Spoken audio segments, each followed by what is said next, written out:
Well, I have quite a difficult task to make my presentation interesting for you. I don't have 6 daughters. I didn't prepare all those pictures, and I cannot speak in such an interesting manner. Instead, I'm going to present to you pretty long slides, but, well, I'll do my best to make it okay for you. So, at the beginning, let me explain why we are dealing with the topic. I mean, do we have any authority to do that? Because this National Radio and TV Board is quite an unfortunate name. But in February 2013, our law was amended, and also audiovisual on-demand services were included.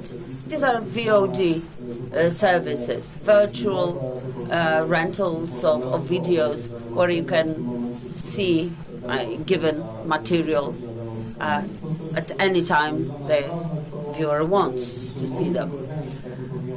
And for us to be able to supervise such an entity, it has the seat in Poland, or the editorial decisions concerning the service have to be made in Poland. So, for example, quite a famous VOD service dedicated to Polish viewers, Netflix.com, is not a Polish supplier, according to this definition, because they don't have their registered office in Poland, and we don't have any premises that would lead us to thinking that the editorial decisions are made in Poland. Now, the topic of my presentation is the content threatening the development of minors. I'm not going to relate to other elements of our law regulating the internet, but what is important here is that it's forbidden to publicly broadcast any content that threatens the development of a minor audience without offering appropriate securities. So this may be pornography or unjustified violence. So the first category is what was the topic of the previous presentation. I mean, well, pornographic videos, for example, from Pornhouse. I'm going to refer to this website in my presentation also. There was also the erotica category in our study, but actually we have not monitored too many websites that could belong to this category. Now, the efficient or effective security measures may be a PIN code or payment with a credit card or a bank transfer. What we try to emphasize each time we speak is that providing access to pornography is not only infringement of our law, is also an infringement of the criminal code. During the first presentation, we've heard that a girl has sent SMSs with her photographs, and then the prosecutor got interested. Well, it's not so obvious, actually. It's not automatically that the prosecutor will chase you for something like that. We've conducted 2 monitoring projects. A special web crawler tool was designed for us, and we monitored more than 56,000 websites containing pornography. And finally, we found 635 domains containing pornography that could be considered Polish because of their IPs. And the 193 of those services contained audiovisual content, and In this case, we knew who the supplier was, and we knew that the entity was registered in Poland. So those were websites where pornography was free of charge. Only 54% of those websites contained information or like a warning: you're about to see pornography. Are you 18 years old, for example? Only 50% of the websites contained this information. We undertook two types of activities. First of all, we notified the prosecutor's office about the crime or an offense being committed.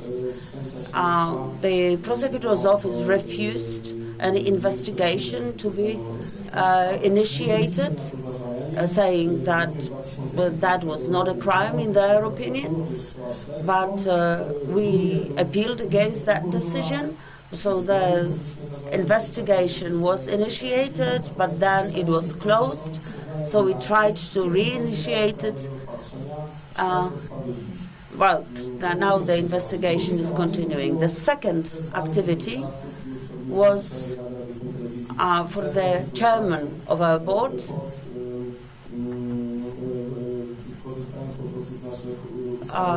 Used our possibilities and appealed to those suppliers to stop providing such contents. What was shocking to us is that our first letter, that did not even lead to administrative procedure being initiated, was pretty effective. Half of those websites were closed down. Others changed their business model. They introduced payments, and they introduced this information, the warning that in a moment the viewer is going to see pornographic material. 7 suppliers, owing 26 websites, did not cancel the websites, and the proceedings in official had been initiated against them. Now they have provided detailed explanations to us. They've informed us that they no longer owned the websites, but the proceedings have not been completed yet, so we don't know what the results will be. Now, this year we checked again 26 websites out of 108 that we found at the beginning. Only 3 were left. So actually our effectiveness was almost 100%. But some of those websites were purchased by another entity, and some of the websites remained with the same owners, but they changed their industry. They no longer show audiovisual content. They became sex shops, for example. Now, a year later, we conducted another inspection or monitoring. So our initial sample was big, again, 71,000 websites with pornography, and only 1/3 of that number were somehow related to Poland through the IP address or being registered by a Polish company or organization. And only 36 websites were VOD services, and the number of the suppliers who owned those websites was even smaller. Later on, I'm going to present a summary of those numbers to you so that they are more visible. Now, we've also checked the structure of pornography online. The websites keep changing. There are links to other places. So I suspect that, on some other servers located outside Poland, pornography is shown. Such websites stop working from one day to another. This is not a permanent part of the internet. It's very dynamic, it's changing. Now, comparing the results of our monitoring with the previous one, we can see that the percentage, and please note, I'm only talking about Polish pornography websites. The percentage of the websites containing videos decreased. On the other hand, the content offering photographs increased, but well, we cannot do anything with the photographs as the radio and TV board. We still talking about free of charge porn without effective security measures, containing links to other websites. Every second website like that not only provides access to porn content, but it also offers the possibility for other sites to be visited. Other sites, of course, containing pornography. Yeah.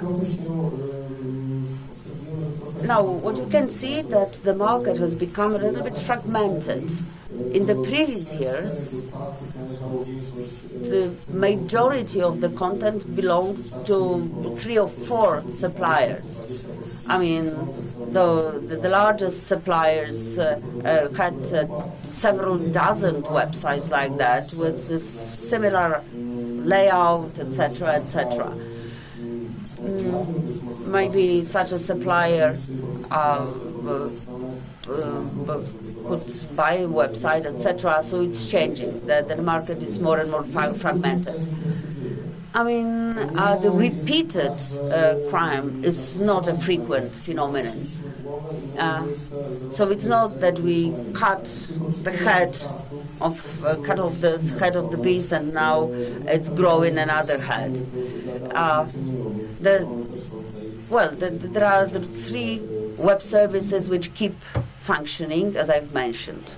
So they belong to this. Recap, facts and figures for both surveys. The number of monitored websites is up. What is going down is the number of websites which have some relationship with Poland.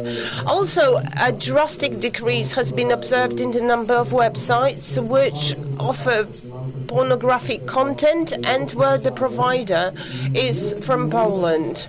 What has remained the same is the number of such websites. In 2014, we have located 25, now 15 providers, and we are currently writing summons to providers, so that means that their number is dwindling. So, end figures that you see on the slide, the number of websites, 25, and the number of providers, so those figures are going down because websites are being shut down. And in fact, probably the number will go down significantly this year. So we will follow up on this project, and we'll have the same MOD. We'll be, doing the same thing. The data I'm showing you are very new. They will be published on our website very soon. So everything is brand new, really. We sent summons to entities we've identified, and if they don't take down pornographic content, they will be prosecuted by law. Of course, we do realize that we won't have those content eliminated totally, because pornography is legal as such. At least online, not on television. You can't provide it on Polish television because that's against the law, but online pornography is legal. It just needs to be safeguarded against minor access. This is our major concern and major goal. So coming back to the question, are we fighting windmills? Are we effective? Well, I would like to blow my trumpet and say, yes, we've succeeded. Your children are safe. And I still remember what one of the participants of last year's conference has said. We were implementing at the time flight first of our project, and I said 50% of websites have been shut down. And he said, yes, it makes me very glad, but it doesn't change a thing. Your activities are not really effective because minors will still have access to pornography. And here, a handful of figures, not from recent months, Q1 2016, 10 most popular pornographic sites in Poland. So these are global websites, but, you know, Polish internet users are keen to visit them. I'm not advertising them, so this data is widely available. 7 or 8 of these websites are VOD services, and this is where you'll find real pornography. You can see user figures. Most popular services have 3 million hits and views a year, and the range is huge. So, you know, we're familiar with these facts, and it makes you think that 1/3 of these internet users, or at least 1/3, are juveniles. So as long as we don't know what to do with those services, because they really provide pornographic content, there are thousands and thousands of websites we've monitored, but these providers are not creating the content, they are just embedding content from these websites. Only in one case I found a Polish home producer of pornographic videos running a VOD service. So they're also pirating pornographic content, they're just redirecting users from those 10 top most popular sites. So as long as we don't come up with a global answer, what to do with these global websites, perhaps it won't be fighting windmills, because we do have some deliverables, but you know, we can't deem it effective. Okay, so this is all from me now. I can just encourage you to contact the National Broadcasting Council. I still have extra resources. I have promo leaflets which will give you some insight into what we do, but we need to integrate international measures. We need to integrate measures on the Europe-wide scene if we want to effectively prevent and combat this issue, which is all about access to obscene, hardcore, degrading pornography online. So thank you very much for your attention.